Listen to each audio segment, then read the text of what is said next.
hello लोगोफोर बड' जब enough' YouTube चेनेलाव बरायबाय आसा खालामो गासैबो मोजाङैनो दंजोबो एसएससि निफ्राय मोजां खबर सफैदों रिजाल्ट आउट जाबाय जुदि नोंथांमोना एग्जाम लिरदोंमोनब्ला रिजाल्टखौ नायनो हासिगोन आरो बे रिजाल्टआ फैदोंमोन 20 एप्रिलाव आरो बे रिजाल्टआ सोरनि थाखाय फैखो आं गासैबो डिटेल्सखौ होगासिनो दङ बेनिखायनो भिडिअखौ नोंथांमोना नायलांजोबदो आरो बे जाबाय जिडिनि आरो बे एग्जामा जादोंमोन 2018 आव जादोंमोन दा बिनिनो फाइनाल सिलेक्शननि रिजाल्टआ ओंखारबाय जेब्ला नोंथांमोना अफिसियेल वेबसाइटआव फैगोन अब्ला बेबायदि मोनगोन आरो बिनिफ्राय लेटेस्ट निउसआ नोंथांमोना बेवहाय नायदो 20 एप्रिलनि आपडेटआव बेवहाय क्लिक खालामदो दा बे रिजाल्टआ जाहैबाय लोगोफोर साब इन्सपेक्टर दिल्ली पुलिस आरो लोगोसे केप्स दङ माने गोबां टाइपनि पोस्ट दङ एसएससिनि आन्दाराव जेरै एसएसबि दङ बिएसएफ सिआरपिएफ बेबायदि दङ आरो बिनिफ्राय एएसआइ एन सिआइएसएफ लोगोफोर जायफोरा बेहाय एग्जाम होदोंमोन बिनि डिक्लेरेसन रिजाल्टआ होबाय फाइनालना नोंथांमोना चेक खालामनो हासिगोन आरो बे एग्जामा जादोंमोन 2018 आव दा बेवहाय जोङो डाउनलड खालामबाय रिजाल्ट शीटखौ बिनिफ्राय बेसेबां स्कर मोनदों नोंथांमोनखौहाय बेहाय नुनाय जासिगोन नाथाय बेवहाय केन्डिडेटनि नाम एबा रोल नम्बर होनाय थाया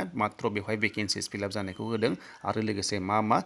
स्कर लादों बेखौ बेहाय होनाय जादों आरो लोगोफोर बे एग्जामा जादोंमोन 2018 आव दा बेवहाय जों नायोब्ला नोंथांमोना बेवहाय नुनो मोनदों जेरै बेहाय साब इन्सपेक्टर दिल्ली पुलिसाव दङ बिनिफ्राय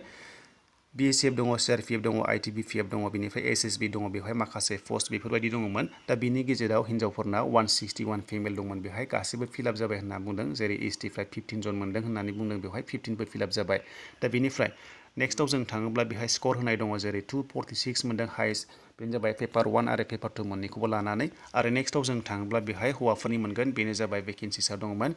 1272 दङमोन हौवाफोरा बिनि गेजेराव एसटिफ्रा दङ जेरै बेहाय माखासे 12 होनाय दङ बिनिफ्राय लानानै माने गोबां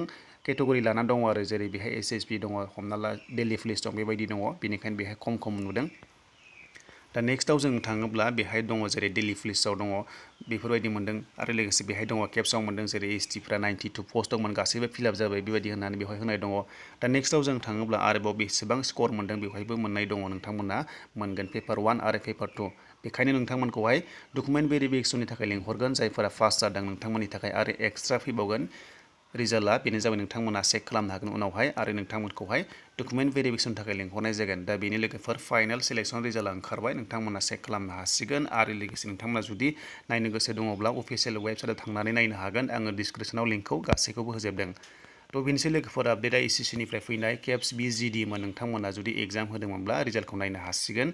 आरो लोगोसे एसएससि जिडि कनस्टेबलनि आपडेटआ फैगोन होनना बुंदोंमोन मेनि फार्स्ट उइकआव थ' लोगोफोर नोंथांमोना नेथ'नांसिगोन फैया दायो जेबो बुंनो हाथ'वा जेब्ला फार्स्ट उइक मे जागोन अब्लासो जोङो अफिसियेल नटिफिकेसनखौ मोननो हागोन थ' लोगोफोर बेनोसै आपडेटआ